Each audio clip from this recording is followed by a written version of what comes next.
Bonjour à tous, alors dans le cours précédent, nous avons envisagé la question de la sociologie des quartiers sensibles et on va maintenant s'intéresser à l'islam des jeunes de banlieue, mais en lien avec cette sociologie des quartiers sensibles. Et je vais commencer par essayer de vous donner quelques éléments apportés par des sociologues au sujet du phénomène de l'islam des jeunes en banlieue. Nous avons un spécialiste en France qui s'appelle Gilles Kepel qui, au milieu des années 2000, eh bien, a proposé une formule, la formule Les trois âges de l'islam de France, pour expliquer un petit peu comment l'islam est arrivé en France et comment il a évolué. Et évidemment, c'est dans ce cadre-là que lui va aussi expliquer eh bien, l'engagement religieux de la jeunesse des quartiers. Alors cette formule, elle reprend donc une découpe chronologique explicative. Le premier âge, c'est celui des darons, c'est-à-dire des primo-arrivants. Donc les darons, c'est le mot qu'on utilise pour dire les papas. Il va la fixer jusqu'à 1989. Donc pendant cette période, il y a une insistance, donc depuis la vague d'immigration après au sortir de la guerre jusqu'à 89, il y a une insistance de l'islam en France. Et elle était, enfin, jusqu'en 89, il faut dire que l'islam en France était sous la houlette des pays étrangers, l'Algérie en particulier. Et l'enjeu, c'était principalement, dans le premier âge, la construction des mosquées, selon lui, selon ce sociologue, et la plupart des musulmans en France eh bien, n'étaient pas français. Souvent, c'était des hommes célibataires qui étaient venus pour travailler. Et les choses changent à partir de 1973. Donc en réalité, on va prendre de l'année 73 à l'année 89, avec là une sédentarisation eh bien, des populations musulmanes, notamment dans les quartiers, et la naissance en France d'un certain nombre d'enfants issus de cette première vague d'immigration. En 1989, avec le second septennat de François Mitterrand, on va passer à une deuxième âge, un deuxième temps de la chronologie, qui est l'âge des frères musulmans et des blédards. L'âge des frères et des blédards, souvent, c'est-à-dire des personnes natives d'Afrique du Nord qui, jusqu'en 2005, parce qu'Alger avait laissé entendre que le bon choix était de voter Jacques Chirac lors de la présidentielle de 89, eh bien, Pierre Joxe, ministre de l'Intérieur et des Cultes, va favoriser l'émergence d'un islam de France et créer le CORIF, le Conseil de réflexion sur l'islam en France, pour faire échapper l'islam de France à la tutelle étrangère. Donc de 89 à 2005, on essaye de faire échapper l'islam à la tutelle étrangère en créant ce CORIF. En même temps, en 1989, l'UOIF, l'Union des organisations islamiques en France, proche des frères musulmans, va changer de nom et va s'appeler non plus En France, mais De France. Et les frères musulmans vont désormais dominer le champ. Ils vont se poser comme les interlocuteurs des pouvoirs publics pour contrôler les associations que ceux-ci mettent en place. Ils vont faire du port du voile un enjeu clé plutôt que les mosquées, en déplaçant le débat de l'espace public à l'école pour marquer eh bien, leur emprise sur la jeune génération. Avec la commission Stasi en 2004 et les émeutes en 2005 qu'on a vu sur le précédent cours, eh bien, les frères et les blédards perdent de leur capacité d'action. La commission Stasi va interdire le port de signes religieux et les enfants des darons nés en France, qui parlent français ou verlan, vont se considérer comme pleinement français, donc ne plus chercher à avoir d'instance d'intermédiation ou de représentation. D'un côté, on va voir cette jeune génération participer massivement, par exemple, aux élections présidentielles de 2007 et surtout de 2012. Et là, le vote musulman est à 90% en faveur de François Hollande. Et d'un autre côté, eh bien, on voit apparaître parmi ces jeunes une génération qui se renforce dans la pratique rigoriste, notamment salafiste, où la rupture avec les valeurs de la société ambiante se manifeste avec force. Il va se structurer aussi dans cette période ce qu'on appelle les entrepreneurs du halal, qui vont prendre une emprise sur la communauté. Et donc, c'est une période d'engagement, une période qui, après la phase de radicalisation, bien que l'on a connue, hein, notamment avec Daesh, va déboucher notamment sur l'émergence de tout un tas de groupes salafistes qui vont alimenter justement les départs en Syrie, comme on l'a connu. Pour faire un petit rétrospectif en arrière, en fait, le début des années 2000 est marqué par les attentats, comme vous le savez, du 11 septembre, et les 2 décennies 2010-2020 vont vraiment être suivies par une radicalisation des engagements de tout type liés à l'islam. Donc, que ce soit évidemment la radicalisation djihadiste d'un côté, parfois la radicalisation d'engagement en opposition absolue au djihadisme, l'accès des Français d'arrière-plan musulman, de religion musulmane, à la sphère politique, notamment dans les élections législatives de 2012, comme je l'ai dit. Et puis lorsqu'on parle des entrepreneurs du halal, il y a aussi cet engagement entrepreneurial qui est plus fortement marqué dans cette période de tous les engagements. Gilles Kepel, d'ailleurs, dans Passion française, en 2014, expliquait que 400 candidats d'arrière-plan musulmans se sont présentés aux législatives, ce qui constitue une mutation sans précédent sur le plan de l'engagement politique des populations immigrées. Et il rajoute: les enfants des darons prennent en charge la diffusion de l'islam en France. Et donc, on pourrait dire que l'islam de France, eh bien, c'est eux, maintenant, qui en donnent le là, et qui n'a pas forcément tout à fait la couleur que voudraient les autorités. Voilà pour une découpage donc des 3 âges. Premier âge, l'âge des darons. Deuxième âge, l'âge des blédards et des frères musulmans. Troisième âge, la génération du halal et de l'engagement, notamment des enfants, des darons et de leurs petits-enfants. Alors, on va établir parfois des liens entre les conditions de vie dans les banlieues et l'islam. Et ces liens ne sont pas toujours établis avec des mots très faciles à entendre. Il y a bien sûr une pratique de l'islam qui peut être tout à fait paisible et tout à fait spirituelle, dans une recherche sincère et éprouvée chez la plupart des croyants. Mais du point de vue sociologique, on a le constat, par exemple Gilles Kepel dit dans ses banlieues, le grand récit fondateur de la France, donc là on n'est pas sur l'islam en général, on est dans ces banlieues-là, le grand récit fondateur de la France moderne selon lequel la nation a été toujours capable d'intégrer a été mis à mal, la colère et l'islam se sont développés partout où la République a échoué. Et ça, c'est ce qu'on va trouver dans notamment le rapport 2011 Banlieue de la République, enquête sur la jeunesse de Clichy-sous-Bois-Montfermeil. Vous savez, on avait vu Zied Ebouna qui en 2005 avait été qui sont décédés dans le transformateur électrique d'EDF, tout ce qu'il y avait eu comme émeute aussi avec le gazage le gaz qui était entré dans la mosquée à Clichy-sous-Bois-Montfermeil, voilà, tout cet embrasement qui s'était fait, et un renforcement aussi de la pratique de l'islam dans toutes ces banlieues qui ont été touchées par le phénomène. Alors, bien sûr, le cliché musulman décrit par Gilles Kepel n'est pas toute la banlieue, il faut le dire.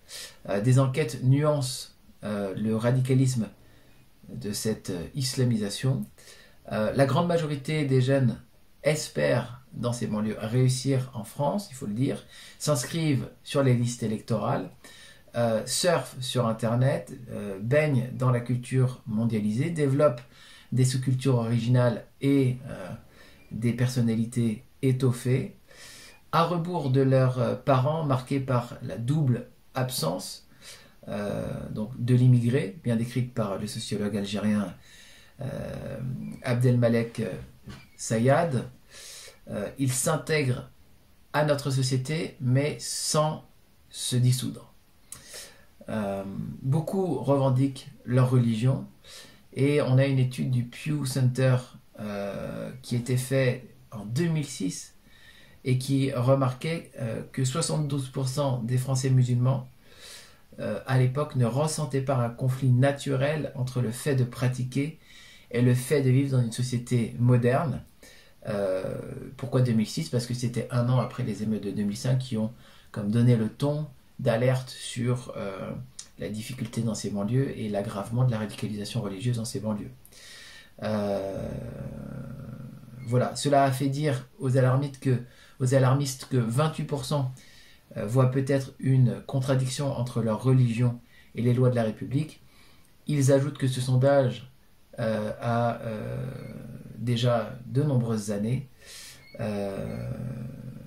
et que ça ne prend pas forcément en compte eh bien, l'accélération rapide de l'islam. Donc là je reprends des éléments des différents rapports et des critiques de ce rapport.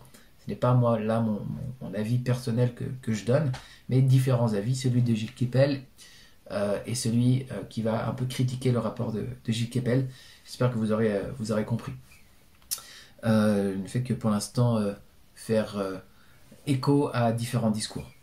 Il y a ensuite Hugues Lagrange qui, en 2012, dans Le Monde Culture et Idées, donc Hugues Lagrange qui est sociologue, directeur de recherche au CNRS, disait que l'affirmation musulmane se généralise chez les Français de 18 à 25 ans issus de l'immigration du Maghreb, du Sahel et de Turquie.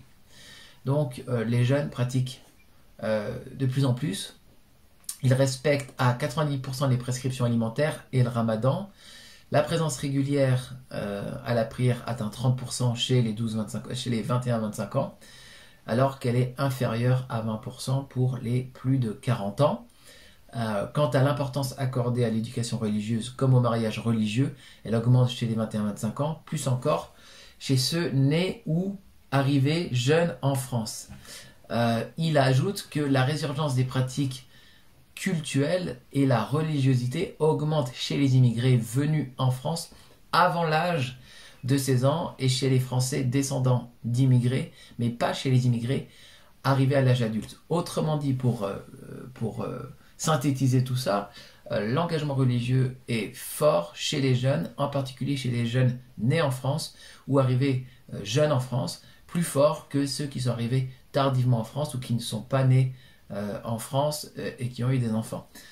Donc la jeunesse et l'engagement de la jeunesse dans l'islam est notable dans ces 2 dernières décennies.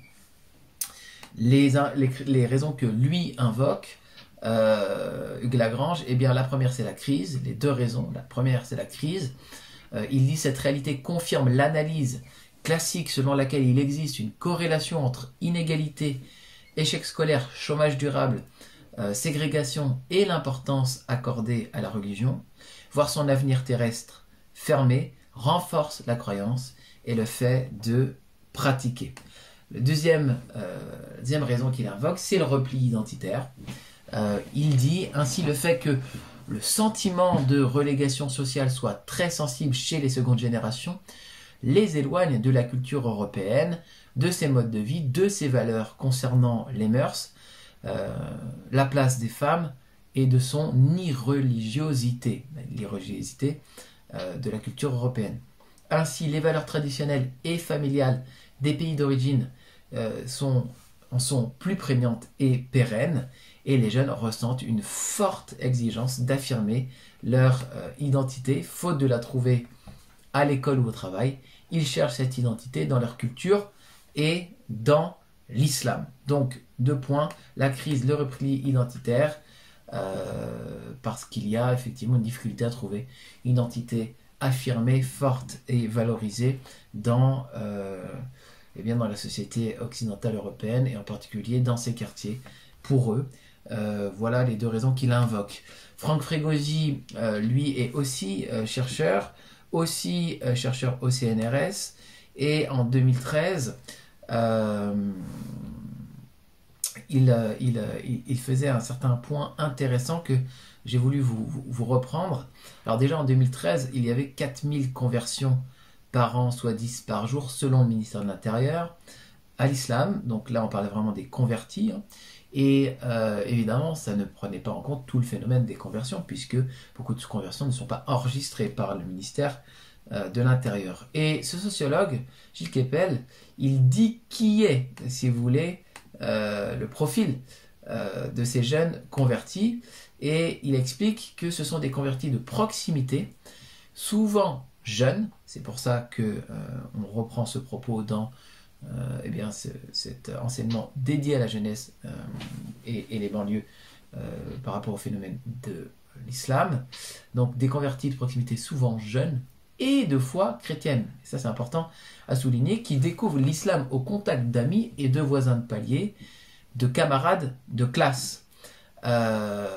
Et il va expliquer qu'il y a deux types de conversion. Un type de conversion qui sont plus rationnelles, donc c'est la démarche personnelle d'un individu qui cherche sa vérité et qui, dans cette recherche, va, à un moment donné, estimer que l'islam est cette vérité et va embrasser cette religion. Ça, c'est une démarche rationnelle. Et puis, il y a des conversions dites relationnelles, et ces conversions, c'est au contact de ceux qui vivent cette religion. Eh bien, à partir du milieu des années 90, la grande majorité des conversions sont devenues des conversions de type relationnel, et elles le sont dans les milieux défavorisés, les banlieues françaises, les quartiers sensibles français, ce qui montre qu'il y a un lien entre la sociologie spécifique de ces quartiers, la conversion à l'islam, et ces conversions, elles sont rapides, elles sont pas forcément contrôlées, elles peuvent se faire, au détour d'une prière, dans l'intimité d'une maison. Et puis, il y a aussi évidemment l'accès à Internet avec eh bien, le prosélytisme religieux qui entre dans les foyers par Internet, et les jeunes se convertissent devant leur écran et vont professer la profession de foi dans ce cadre-là pour un certain nombre d'entre eux. On fait un petit saut entre les liens des conditions de vie dans les banlieues et l'islam, au lien des conditions de vie dans les banlieues et le djihadisme, puisque notre époque a été marquée ces dernières années par le phénomène djihadiste très fortement. Et je relaye les propos du journaliste d'investigation et écrivain, essayiste David Thompson.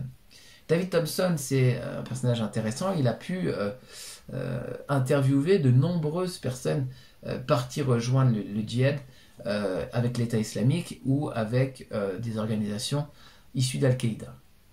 Et David Thompson fait quatre constats. Alors, je vais vous les donner tout de suite. Alors, le premier constat, eh bien, c'est que une grande partie de ces personnes qui sont engagées avec les mouvements djihadistes, qui sont partis à ce moment-là, 2013, 2014, 2015, 2014-2015, sont issus de banlieue. Donc lui, il va faire le constat avec toutes les personnes qu'il a interrogées d'un lien fort entre la banlieue et le djihadisme. Le discours était « La France nous a humiliés, l'islam nous a redonné notre dignité ». Deuxième point, Internet est le point commun de tous les djihadistes et les jeunes. Ils sont très connectés et donc on comprend évidemment que l'engagement djihadiste s'est fait beaucoup au travers de rabatteurs sur Internet. Il y en a qui ont effectivement été happés par le discours djihadiste de cette manière-là, pour la plupart. Et c'est là qu'ils se retrouvaient, c'est là qu'ils essayaient de se rallier à la cause djihadiste. Le troisième point, c'est que tous les convertis, euh, euh, non, tous les djihadistes sont des convertis, même s'ils étaient musulmans. Qu'est-ce que ça veut dire? Ça veut dire que pour eux, l'engagement dans le djihadisme, c'est un vrai réveil personnel et une vraie entrée en religion. Pour certains, ils étaient de culture musulmane, mais pour eux, ils deviennent musulmans au moment où ils deviennent djihadistes, puisqu'ils vont pratiquer, bien sûr, les 5 piliers de l'islam, dont on a déjà parlé dans le cours sur la doctrine, mais auxquels ils vont ajouter le 6e pilier qui est le djihad. Et pour eux, c'est souvent à ce moment-là qu'ils estiment qu'ils se sont réellement convertis et qu'ils dormaient avant ça. Et donc, c'est d'ailleurs une raison pour laquelle ils ne vont pas dans les mosquées. Ils estiment que les mosquées sont vendues aux imams de la République et que leur engagement dans l'islam implique forcément le djihad, ou sinon c'est un faux islam. D'ailleurs, peut-être témoigner rapidement de mon expérience personnelle lorsque j'étais à la Duchère, euh, quartier très salafisé. Euh, j'ai rencontré un jeune qui, sans que je le sache, se préparait à partir en Syrie et il est mort là-bas. Et c'est un jeune qui, dans un club de sport, dirigeait la prière au moment où la mosquée avait son temps de prière et un certain nombre de personnes priaient derrière lui. Il estimait qu'il ne devait pas prier à la mosquée avec les autres musulmans qui étaient soumis aux imams de la République. Et pour lui, voilà, il y avait une incompatibilité formelle entre le vrai islam et voilà, la pratique de l'islam dans les mosquées françaises.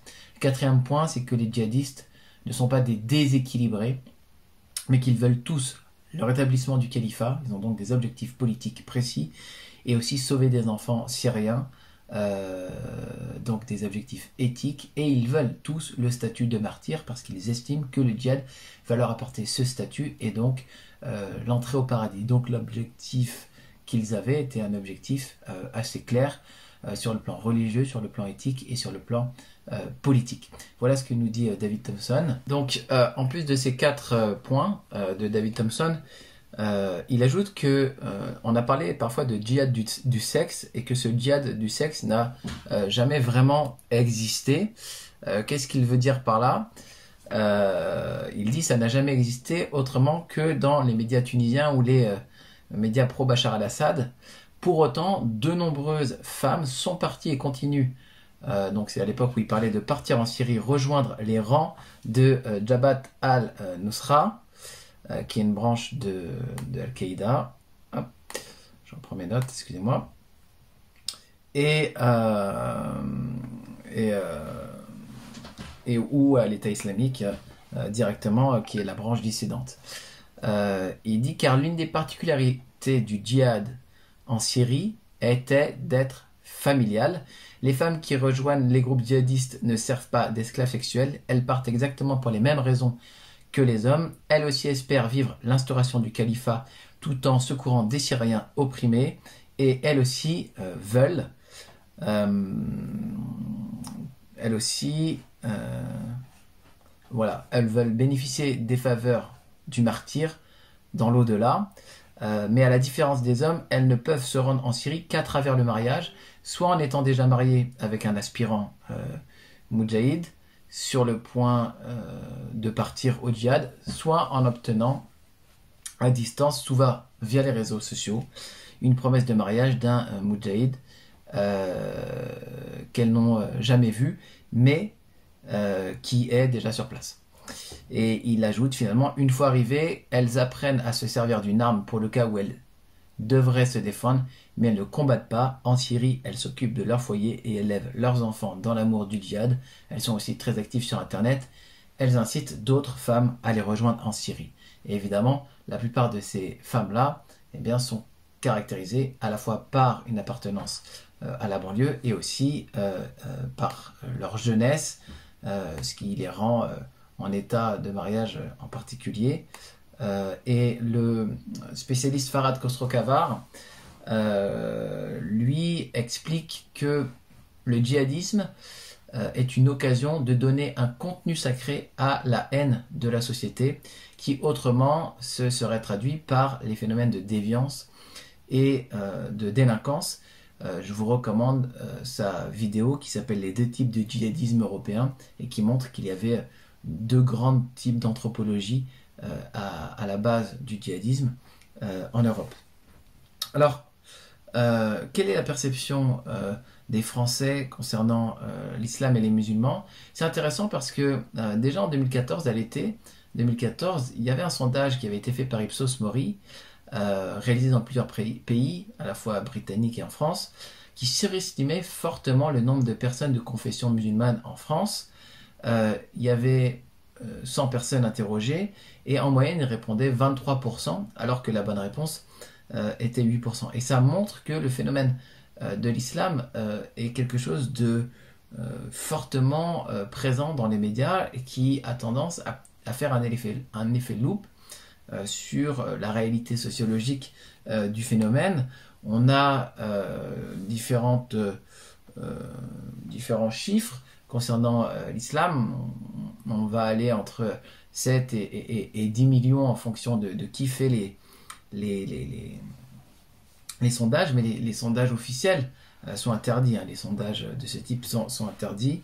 Donc c'est plutôt des sondages plutôt faits par des organismes privés sur la base des noms plutôt que l'appartenance religieuse immédiate. Mais ce que nous révèlent globalement les sondages, c'est qu'il y a 35% des musulmans qui ont entre 15 et 24 ans, 28 entre 25 et 34, 35 entre 24 pardon, entre 39 et 49, 35 et 49 pardon, et 9% entre 50 et 64. Autrement dit, plus d'un tiers des musulmans a entre 15 et 24 ans, ce qui montre que le phénomène de la présence musulmane en France est jeune. Le fameux Pew Research Center avait estimé en 2010 7,5% de musulmans en France contre 10,9% en projection pour l'année 2050. Alors voilà un petit peu pour des éléments sociologiques, statistiques, généraux, et puis pour des éléments aussi de rapports faits par des personnalités comme David Thompson par exemple.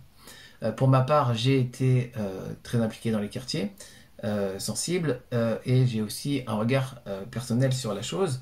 J'ai travaillé dans une cité, notamment à la Duchère à Lyon, comme je vous l'ai déjà dit, qui a été importante et pour moi et intéressante. J'y ai travaillé en centre social pour les 11-17 ans, en maison de jeunesse et de la culture pour les 16-25 ans. Et lorsque je suis arrivé dans ce quartier, je me suis rendu compte de la forte prégnance dans ce quartier de l'islam salafiste. On le voyait par les habits. Beaucoup de femmes portaient pas seulement le hijab, mais aussi le jilbab et certains le niqab. Alors pas la burqa qui cache entièrement les yeux, mais certaines le niqab, beaucoup le jilbab qui est la grande robe où on ne voit que le visage. Beaucoup de jeunes hommes avaient été habillés en camis avec la longue barbe, la moustache rasée. Et donc, voilà, des éléments qui appartiennent globalement à l'islam, mais qui sont fortement marquants aussi d'une salafisation. Et aussi quelque chose d'assez intensif dans la volonté de partager l'islam. Moi, j'étais responsable jeunesse, et lorsque je suis arrivé dans la première semaine dans la maison des jeunes, on m'a demandé si j'étais musulman ou non, et lorsque j'ai répondu que j'étais chrétien, eh bien certains m'ont dit que j'étais perdu. Et donc il y avait une sorte de volonté de conversion que j'ai vue, que j'ai observée, que j'ai ressentie.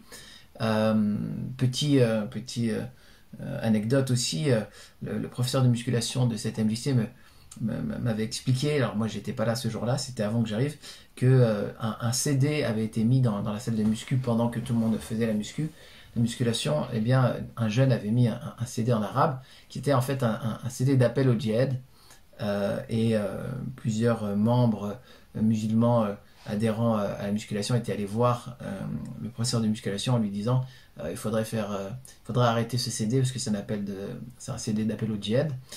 Et donc voilà, il y avait une sorte de police des musulmans sur d'autres musulmans radicaux. Mais voilà, c'était l'état réel de la situation, avec cette histoire de CD qui en dérange certains, mais qui est assumée par d'autres.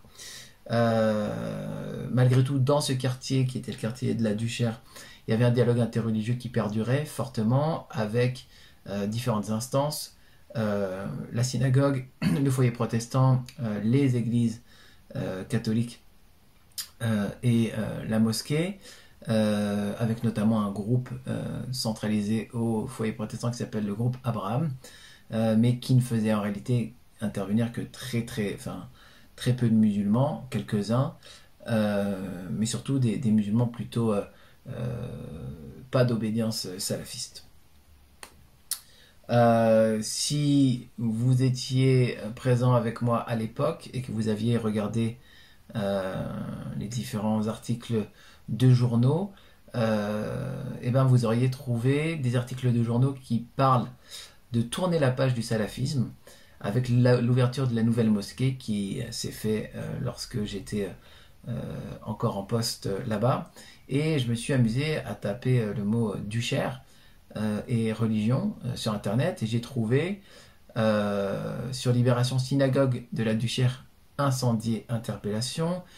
À la Duchère, les synagogues déménagent pour rassurer les fidèles. Dans une mosquée lyonnaise, le combat pied à pied contre les salafistes.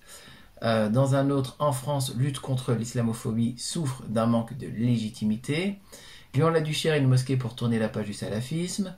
Un imam modéré pour remettre la main sur la mosquée. Ou encore une église incendiée à la Duchère. Donc le phénomène religieux était mêlé, en tout cas dans le discours médiatique, de violence et de combat avec la question du salafisme. C'est à ça que voulait répondre justement en partie le groupe Abraham, qui s'ouvrait aux jeunes du quartier, qui leur permettait de parler de leur religiosité. Vous pourrez retrouver notamment le projet Sacrée Parole, auquel j'avais participé, où il y avait une centaine de jeunes de toutes confessions qui disaient leur sentiment d'être de telle ou telle confession dans le quartier de la Duchère à l'époque. Alors moi, j'ai rencontré, je dirais, à peu près 6 profils de musulmans lorsque je travaillais à plein temps dans le quartier de la Duchère. On est encore pas loin de ces profils là en 2022, à mon avis, avec un premier profil que j'appelais les musulmans extra light, c'est-à-dire ces musulmans qui le sont de culture, mais qui peuvent boire de l'alcool, qui peuvent évidemment ne pas aller à la mosquée, faire le ramadan pour faire plaisir aux parents, mais qui en fait parfois vont dire qu'ils vont dormir chez telle ou telle personne, mais vont en boîte de nuit. Donc un islam qui n'est pas rigoriste, rigoureux, et qui en fait est plutôt culturel et extrêmement soft. Et puis après, il y avait un deuxième type de profil, ce que moi j'appelais les musulmans du Jumu'ah. Jumu'ah, c'est la prière du vendredi. Et un peu comme dans le christianisme, on parle des chrétiens du dimanche, et ben, il y a un peu les musulmans du vendredi. Il y a un prophète, pardon, il y a un hadith, une parole qui serait du prophète Mohammed, rapporté dans le recueil de hadiths de Muslim, en marron là, juste ici, qui dit: celui qui a fait ses ablutions en les faisant bien, puis est allé à la prière du Jumu'ah, a écouté en silence, il lui est pardonné les péchés de la période entre les deux Jumu'ah avec 3 jours de plus. Autrement dit, si vous allez faire vos ablutions et être allé à la prière le jour du vendredi, en écoutant le prêche en silence, tous vos péchés sont pardonnés, les péchés de la semaine, et avec une avance de 3 jours. Donc ce qui peut-être incite un certain nombre de ces musulmans à faire leur devoir religieux une fois par semaine, et puis c'est tout. Un troisième type de musulmans, c'est ceux que moi j'appelais les musulmans pieux et laïcs. C'est beaucoup de musulmans que j'ai trouvé à la fois engagés dans leur religion, essayant de partager une image positive de leur religion, et en accord avec la laïcité. C'était des musulmans qui étaient intégrés dans les différents voilà, dans différentes institutions, parfois travaillant eux-mêmes dans des institutions en tant qu'animateurs ou enseignants ou CPE ou autres, et que je rencontrais dans le quartier et qui faisaient plutôt un travail pédagogique autour de l'islam dans cette période troublée du djihadisme de l'État islamique. Un autre type de musulmans que j'ai rencontrés, c'est ceux que j'appelais un peu les ghetto muslims, des musulmans qui pouvaient, par exemple, être intégrés dans un groupe de rap, dans ce groupe de rap, chanter des couplets à la gloire de la mondialisation d'un côté, à la gloire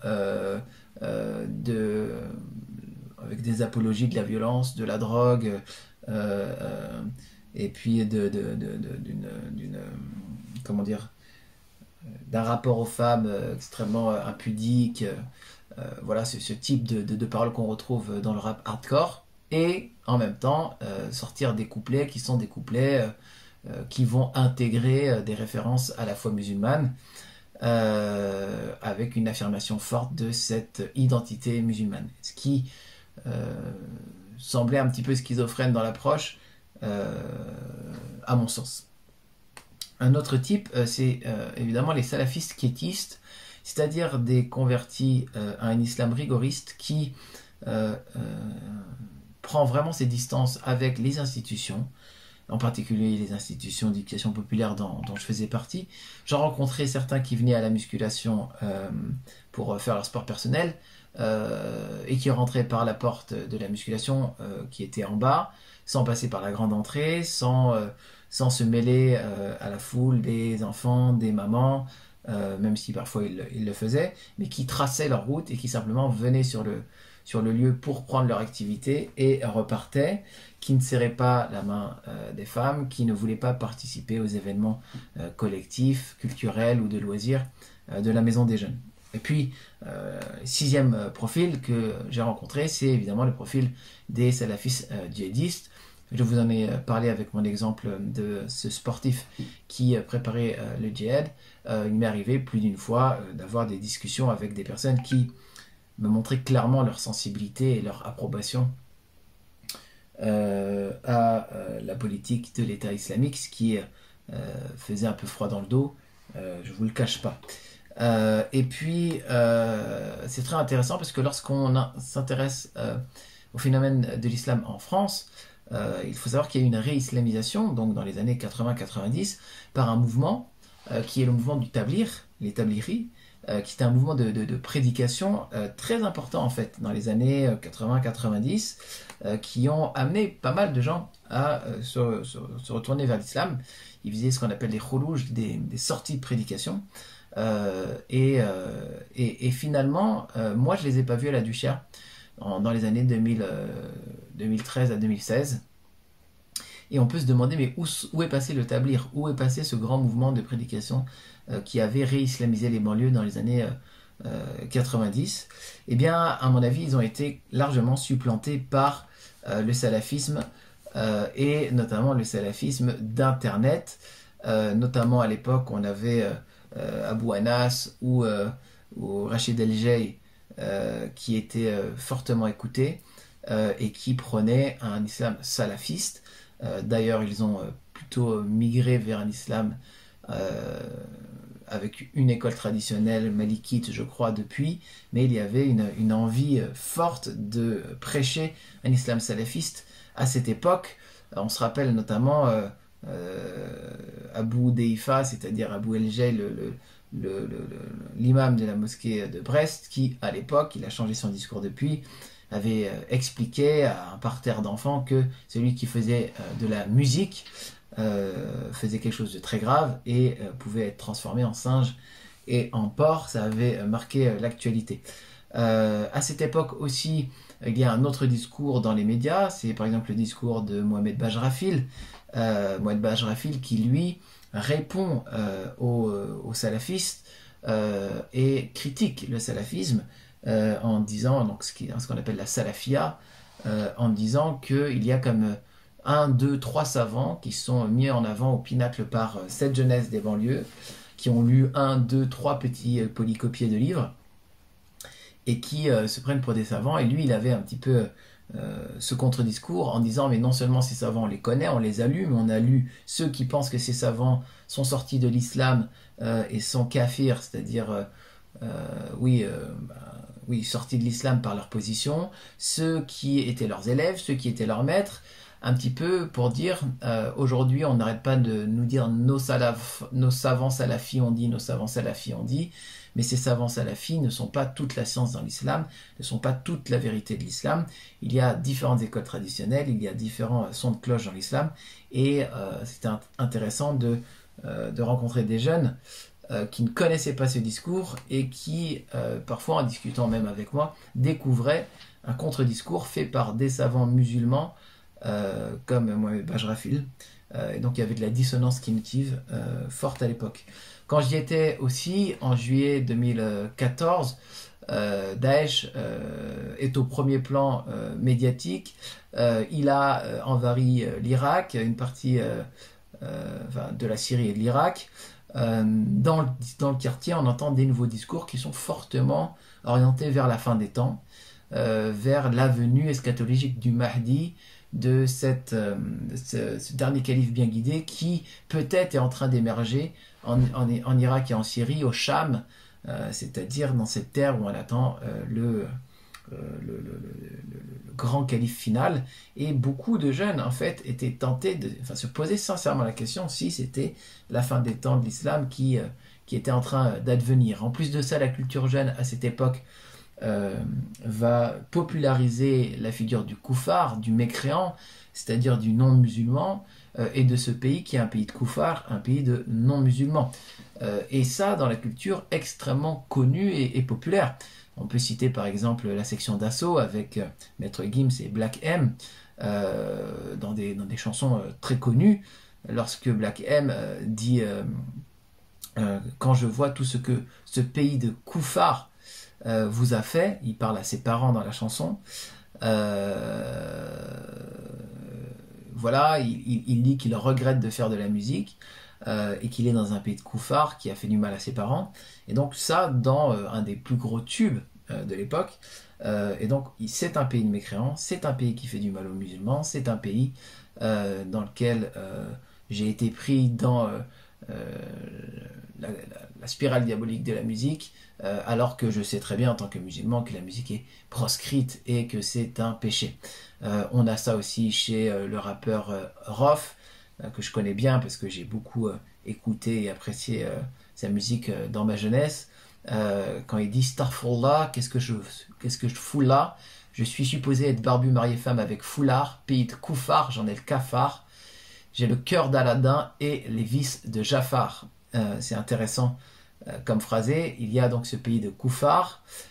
Il ne serait pas supposé faire de la musique, mais être avec une femme, être barbu avec un foulard. Et donc il montre cette dichotomie entre une aspiration religieuse radicale, ou en tout cas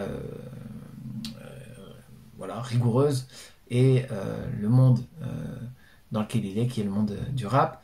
Et on avait aussi à cette époque un morceau qui avait fait couler beaucoup d'encre, celui du rappeur Medine, que je connais aussi bien, que j'ai aussi pas mal écouté, qui disait « Crucifions les laïcars comme à Golgotha, le polygame vaut bien mieux que l'ami Strauss-Kahn, en me référant toujours dans le Saint-Coran, si j'applique la charia, les voleurs ne pourront plus faire de main courante. » Donc c'est des paroles choc qui utilisent eh bien, le langage du Coran, couper la main des voleurs, et de la charia, la jurisprudence islamique, pour faire une critique des politiques qui sont pris la main dans le sac, et pour faire une critique très acerbe et très sanglante des laïcars, avec en plus une référence à Golgotha pour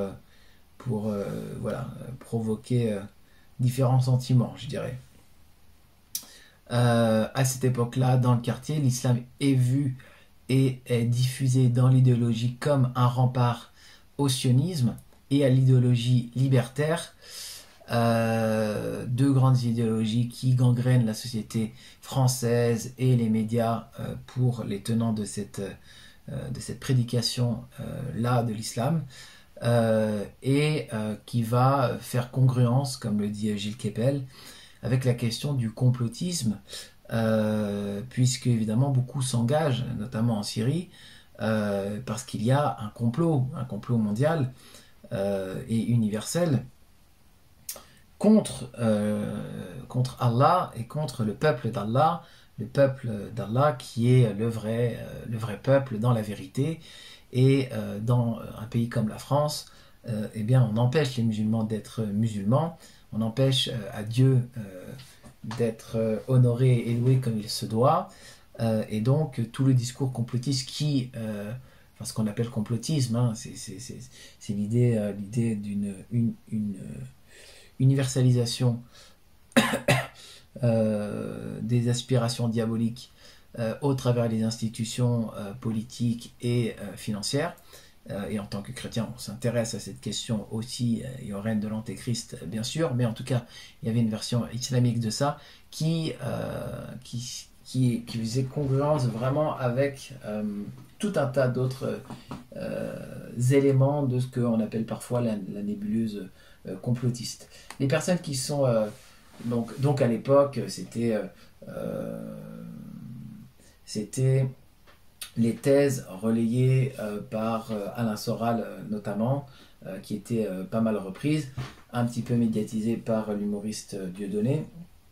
Il y avait comme une sorte de combat entre ceux qui étaient les antisystèmes réels et antisionistes avec Dieudonné et Soral, et ceux qui étaient pro-système, pro-sioniste, etc., et donc pro-antéchrist, et qui combattaient contre cette mouvance-là. Et on voyait pas mal de musulmans engagés et suivre tout ce débat-là à l'époque.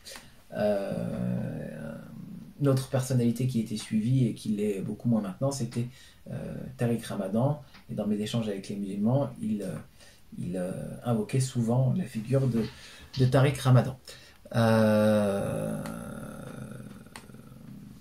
Le climat général donc à cette époque, eh bien c'était un climat un petit peu de persécution, un sentiment de persécution fort chez tout le monde, pas seulement chez les musulmans, mais il y avait un sentiment fort d'islamophobie chez les musulmans, d'antisémite chez les juifs. J'avais d'ailleurs participé dans le projet Sacrée Parole à interviewer des jeunes, et certains avaient eu des propos ouvertement antisémites lorsqu'ils étaient interrogés par le monsieur de la radio Judaïka, propos choquants qui fait que le journaliste était parti d'ailleurs, puisque le jeune, en l'occurrence, avait dit qu'il fallait finir le travail d'Hitler, et il se référait à la gravité de la situation en Palestine et au conflit israélo-palestinien.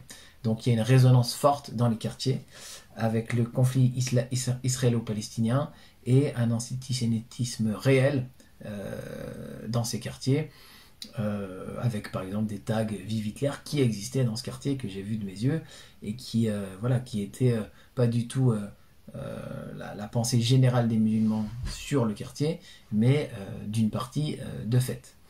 Il y avait à l'époque évidemment un malaise social amplifié dans le quartier, une attention forte aux phénomènes géopolitiques en lien avec la religion, beaucoup de figures mis au pinacle de la résistance contre les forces du mal, les forces du diable, et c'est pour ça que beaucoup allaient s'engager aussi en Syrie contre le nouvel ordre mondial, beaucoup évidemment. Et puis il y avait des figures d'attachement identitaire aussi, qui n'étaient pas forcément pour le coup djihadistes au sens moderne du terme, mais qui sont des figures de combat et de dignité aux yeux de certains musulmans, comme le colonel Massoud par exemple. Voilà, et donc l'islam était perçu par un grand nombre de jeunes musulmans contre un contre-pouvoir face à un Occident décadent. Voilà, je m'arrête là un petit peu pour cette explication. Je pourrais en dire plus, mais voilà, c'est un brossage à grands traits de ce que moi j'ai pu vivre les dernières années dans les quartiers, et en particulier à cette époque fortement marquée par le djihadisme, donc la présentation s'en ressent. Il y aurait bien d'autres choses aussi à dire concernant le phénomène de l'islam et des banlieues, mais j'espère avoir éclairé un certain nombre d'éléments par cet exposé. Je vous remercie et à bientôt.